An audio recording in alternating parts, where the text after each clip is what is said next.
Si comme moi vous êtes obsédé par le fait de garder votre montre longtemps, cette vidéo est faite pour vous puisque aujourd'hui je vais vous présenter 7 montres très robustes et abordables.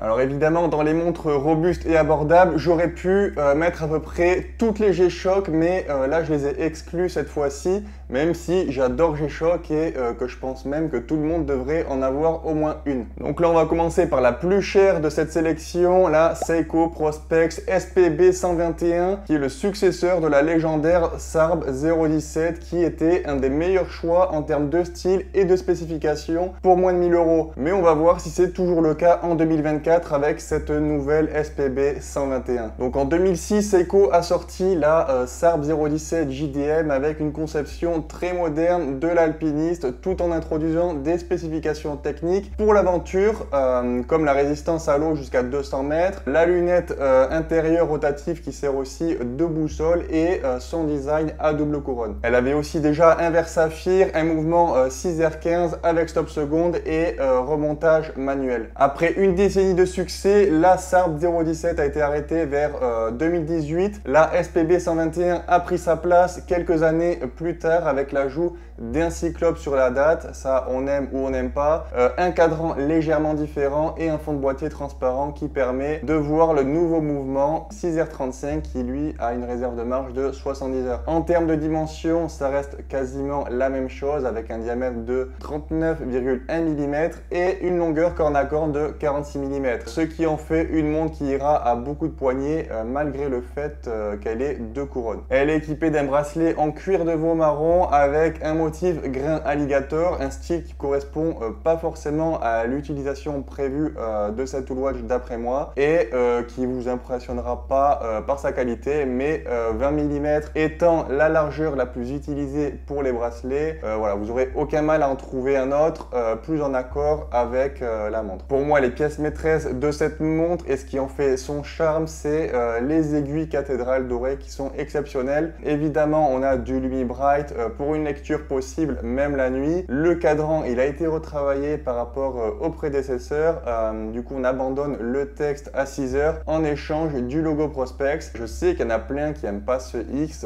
Personnellement, j'aime beaucoup. En tout cas, il ne me dérange pas. Et là, je vous parle de cet alpiniste en particulier, mais sachez qu'il existe d'autres modèles avec d'autres couleurs. Donc, si le design et les spécifications vous plaisent, mais que vous n'êtes pas fan de cette couleur, allez voir les autres. Il y en a forcément une qui vous plaira. Pour résumer, pour 750 €, vous obtenez une montre d'aventurier très originale qui possède toutes les caractéristiques attendues d'une Apple Watch. En plus, selon le bracelet que vous lui associez, cette montre pourra également vous accompagner dans des environnements plus élégants et avec des tenues plus habillées. On passe maintenant à une montre beaucoup moins chère puisque elle est à peine à plus de 200 €. Le meilleur prix que j'avais vu, c'était 229 €. C'est une plongeuse automatique et la particularité, c'est qu'on a la couronne à 8 heures. Donc pour le confort, c'est idéal et elle est même gravée. Et en tant que plongeuse, la couronne est évidemment vissée pour assurer une étanchéité optimale. Si la SKX est un peu trop grosse pour vous, celle-ci, elle vous ira vraiment parfaitement puisqu'elle fait juste 1 mm de moins, soit 41,5 mm de diamètre. L'épaisseur aussi reste raisonnable avec 12 mm et un entrecan de 20 mm. La lunette, elle est unidirectionnelle avec 60 clics. Le verre est minéral, mais à ce tarif, c'est tout à fait normal. À l'intérieur, on a un mouvement automatique 8204 qui est un excellent mouvement qui a fait ses preuves avec stop seconde et remontage manuel. Comme souvent sur les montres à ce prix-là, avec bracelet acier, le gros point noir, c'est le bracelet. Il fait un peu camelote, mais exactement comme la SKX à l'époque. Et ça ne l'a pas empêché de devenir une montre historique appréciée de tout le monde. Ça reste une montre ultra robuste que vous n'aurez pas peur d'abîmer grâce à sa résistance et à son prix. Donc si vous cherchez absolument une montre de plongée automatique et que vous êtes limité niveau de budget, c'est vraiment la montre idéale. Vous trouverez pas mieux à ce prix, croyez-moi. La montre dont je vais vous parler maintenant, elle est assemblée à Toulouse. Juste derrière moi, c'est la Katana Patriot. Je vous ai déjà parlé du boîtier Katana plusieurs fois sur cette chaîne puisque c'est moi qui l'ai conçu. Mais cette fois-ci, je voulais que le résultat final soit une montre ultra lisible. Donc pour ça, j'ai sorti un nouveau cadran 12369. Et là, j'ai même pas mis de logo. Les seuls logos qu'il y a sur la montre sont très discrets. Il y en a un entre les cornes sur le boîtier et un autre sur la couronne. Je voulais garder une certaine symétrie, donc il n'y a pas de texte non plus et la date est entre 4h et 5h. Vous l'avez compris, le nom de cette montre vient du fait que je voulais mettre un petit drapeau de la France pour faire un petit clin d'œil à une de mes valeurs, le patriotisme. Et vous allez peut-être vous en foutre, mais pour moi c'était très important pour obtenir les teintes exactes de ce rouge et de ce bleu. En fait, j'ai utilisé le code Pantone officiel du drapeau français, donc je suis vraiment allé dans le détail. Les marqueurs ne sont pas juste imprimés comme on voit sur certains cadrans, et là j'étais très généreux sur la dose de Super Luminova. Je voulais vraiment que ça soit le plus lumineux possible dans le noir. En plus, ils sont bien larges, comme les aiguilles, donc ça brille largement plus d'une nuit dans le noir complet. Et d'ailleurs, là, ça fait un mois que je la porte. J'avais jamais eu de montre avec ce style de cadran. J'en ai déjà fait pour des clients, mais jamais pour moi-même. Et en fait, je me suis aperçu que je lis l'heure plus rapidement avec cette montre. Avec mes autres montres, je dois regarder mon poignet 2 ou 3 secondes. Là, en 1 seconde, c'est bon. Le fait que les chiffres soient bien gros, les index assez larges, les aiguilles très épaisses et qu'on n'ait aucun texte, ça facilite énormément la lecture. Donc pour ceux qui ont une mauvaise vue ou qui veulent tout simplement la meilleure lisibilité, je pense pas qu'on puisse faire mieux sur une montre à aiguille. Même la texture du cadran était très importante pour le rendu, puisque à la base j'avais essayé d'autres choses plus lisses mais avec une texture mate, et en fait ça faisait pas très beau quand il y avait beaucoup de lumière. Et finalement j'ai fini par trouver le rendu parfait avec la finition et la texture qui va bien. Le but c'était vraiment de considérer cette montre comme un vrai outil, et un outil il faut que ça dure dans le temps. Donc on a un boîtier en inox 316L étanche jusqu'à 200 mètres, un verre saphir et une couronne vissée. Elle est aussi garantie 3 ans comme toutes les montres que je vends. D'ailleurs, cette montre fait partie de la nouvelle collection Patriot qui regroupe en fait 3 montres au total. Donc la Katana, c'est la Field Watch. Les 2 autres sont une plongeuse et une montre tactique que je vous laisse découvrir sur la boutique BMMode puisqu'elles sont disponibles dès maintenant. Le lien est en description. J'ai vraiment hâte d'avoir votre avis sur ces 3 montres. La prochaine montre, c'est tout simplement une des plus solides de chez Seiko puisque c'est la réinterprétation de la Arnie.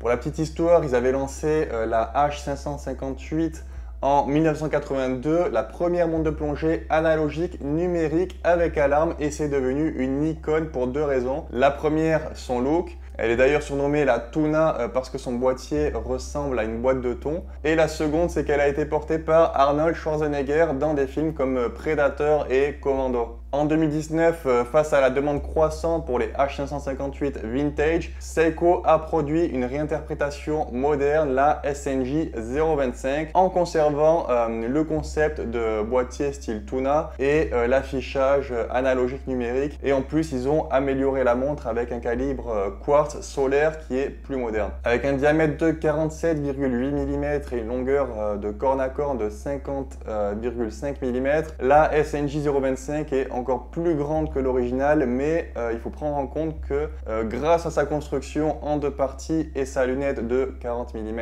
elle se porte finalement plus petite que ses dimensions nous le font croire. La lunette unidirectionnelle à 120 clics et l'insert en aluminium offre un super look qui rappelle la SKX 007. Même le cadran et les aiguilles d'ailleurs ressemblent beaucoup à ceux des premières plongeuses Seiko. Donc si vous êtes un peu nostalgique de ces montres là, que vous avez un poignet pas trop petit et que vous cherchez une vraie tool watch étanche qui tombera jamais en panne, je vous la recommande à 100%. Même le prix, 449 €, je trouve ça très correct. Maintenant, on va examiner une montre d'une marque japonaise bien connue dans le monde horloger, mais moins connue en dehors de cette communauté. Orient, qui fait partie du groupe Seiko Epson, et ils sont réputés pour fabriquer des montres offrant un excellent rapport qualité-prix. Et l'Akamatsu n'échappe pas à la règle puisque pour environ 339 €, cette montre offre des fonctionnalités est complète et rivalise facilement avec des montres qui coûtent presque le double. Elle a un design assez original pour une plongeuse et un diamètre de 42 mm avec une couronne qui est plutôt petite par rapport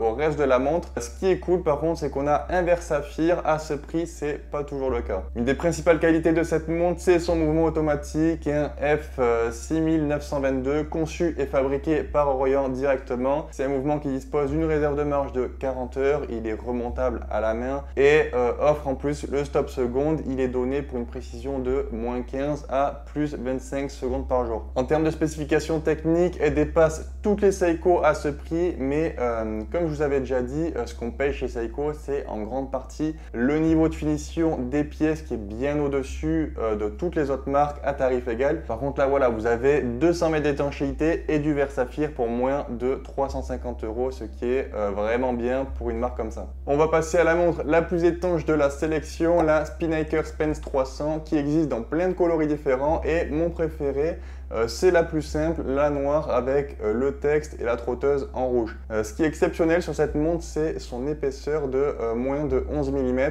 alors qu'elle est étanche jusqu'à 300 mètres. J'ai pas d'autre modèle en tête aussi fin avec une telle étanchéité. Pour le diamètre, on est à 40 mm, donc ça conviendra même au petit poignet. Le boîtier est en acier 316L, bien brossé et des arêtes polies. Le bracelet aussi est de bonne qualité avec une boucle plus qualitative que ce qu'on a l'habitude de voir ailleurs à ce prix. La lunette est évidemment unidirectionnelle avec 120 clics. Le fond de boîte il est transparent et ça nous permet de voir le mouvement automatique Miyota 9039 qui a une réserve de marche de 42 heures. C'est pour moi la meilleure Spinnaker et par contre si vous la commandez sur le site officiel, faites très attention puisque en regardant leurs avis Trustpilot, j'ai vu que globalement les gens sont très satisfaits de leur achat, sauf qu'ils ont plein d'avis négatifs sur le fait qu'il faille payer des frais de douane et des taxes à la livraison, donc renseignez-vous là-dessus pour pas être surpris à la réception. On termine par un petit coup de cœur que j'ai eu en faisant cette sélection, la Timex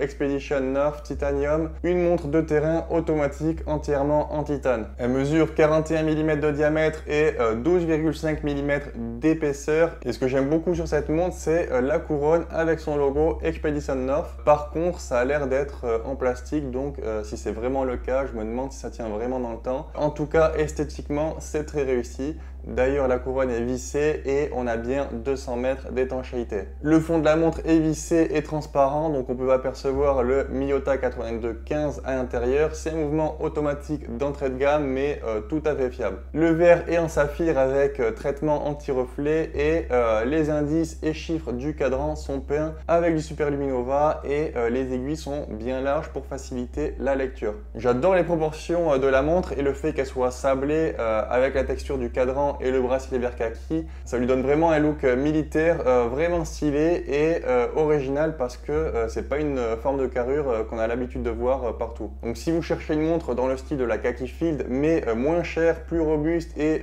plus originale, c'est clairement la montre idéale. Voilà, j'espère que je vous ai fait découvrir des montres que vous allez apprécier. N'oubliez pas d'aller voir la nouvelle collection Patriot sur la boutique BMMode et on se retrouve très vite pour une nouvelle découverte horlogère.